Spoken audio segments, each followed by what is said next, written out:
In 1851, in what is now known as Iraq, archaeologist and explorer Sir Austin Henry Layard discovered a library with 22,000 tablets containing what we know to be the earliest writings on Earth. The writings date back to over 6,000 years ago when the region was known as Mesopotamia, Sumer, and Babylon. Amongst these vast writings is a story which mirrors the book of Genesis in the Bible. It tells a story of a great flood which reshaped the face of the planet Earth and all of her inhabitants. It tells a story of a tower built and the creation of the spoken word. One of these scrolls includes a star map of what appears to be a sun and its planets.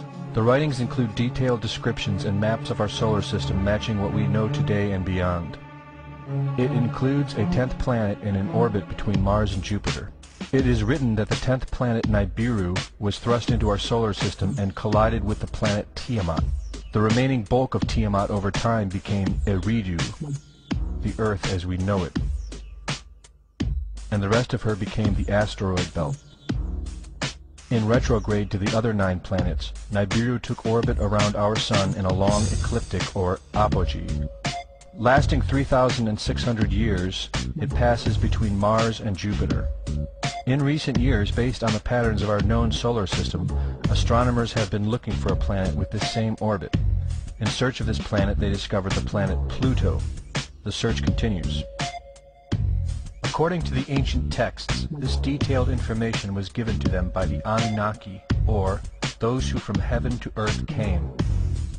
They described the Anunnaki as a reptilian race of gods which came to the earth in fiery ships from their home planet of Nibiru, the 10th planet. It is written that these Anunnaki came to the earth to mine gold and other elements to serve in protecting the atmosphere of their distant home planet. After a workers' revolt, the Anunnaki rulers began to genetically alter Cro-Magnon man to create a slave race, resulting in the human race. It was said that we were created by the gods in clay vessels. It is written that man was forbidden to depict the Anunnaki in their actual form. Just prior to the Great Flood, the bulk of the Anunnaki would return home, leaving numbers of them behind to watch over the earth. Anu was king. Assigned to Anu to heed his instructions. 300 in the heavens he stationed as a god. The ways of earth to define from the heaven. And on earth 600 he made reside. After he all their instructions had ordered, to the Anunnaki of heaven and of earth, he allotted their assignments. This story of reptilian gods from the heavens creating man is not at all uncommon. It in fact can be found in most every region of our planet. In Japan, emperors claim descent from dragon gods who came from the sky. Australian Aborigines teach of a reptilian race which lives underneath the earth and governs over men. They believe they are descendants of a race of dragon human. China teaches the serpent queen Nukua interbred with man. India calls these reptilian gods Nagas and claim they seeded their royal families. Throughout the Middle East it is believed a serpent race created man. The book of Genesis tells of giants who came from the heavens to breed with the daughters of man. They are called the Nephilim.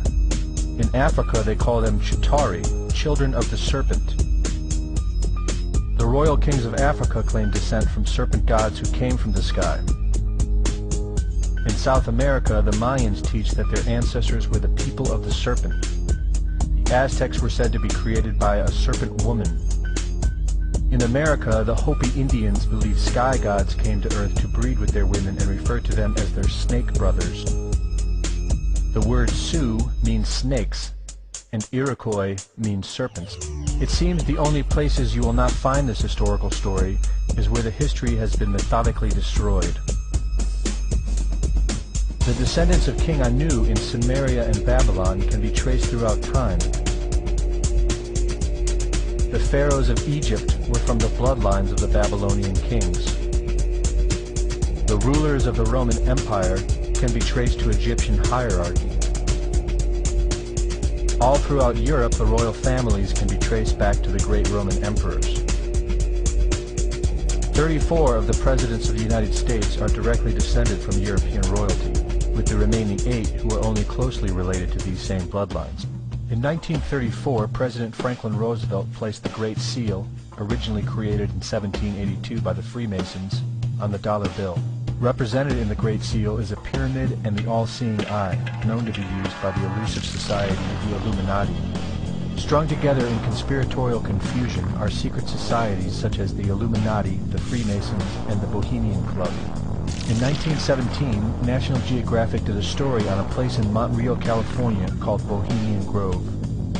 The story reports a place where the world's elite, members of the Bohemian Club, retreat to in late July and conduct an ancient occult ceremony called the Cremation of Care. Every year in July, the world's leaders, media moguls, and members of the World Bank spend 2 weeks of what is known as a men-only retreat at the Grove. In the year 2000, BBC television show World of Wonder infiltrated Bohemian Grove with hidden cameras and aired the video on the BBC. The video shows the large mass of men donning red and black robes and once again conducting the Cremation of Care ceremony. The altar is at the base of a 200-foot owl, the Babylonian symbol of the god Moloch, the god of human sacrifice. In the video, a body is delivered upriver to the altar where it is set on fire. Upon being aired, members of the Bohemian Club reported that the ceremony is a put-on, merely done for entertainment and fun.